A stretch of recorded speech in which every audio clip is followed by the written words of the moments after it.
अशोक खरातला एसआयटीनं पुन्हा ताब्यात घेतलं। दुसऱ्या गुन्ह्याच्या तपासासाठी ताब्यात घेण्यात आलेलं आहे।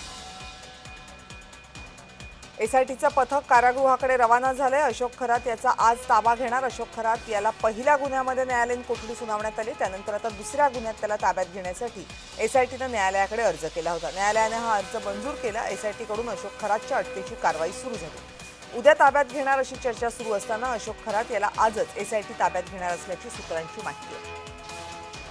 या संदर्भात आणखी माहिती माझे सहकारी किरण गोटूर आपल्याला देतील। किरण,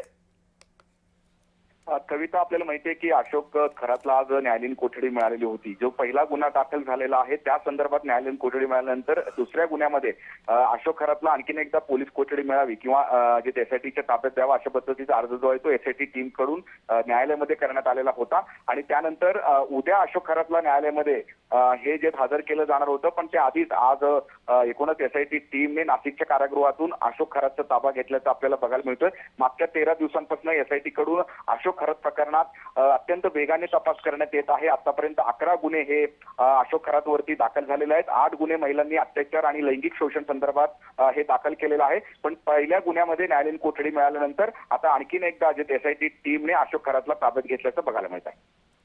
धन्यवाद किरण, तुम्ही दिलेल्या सगळ्या माहितीबद्दल।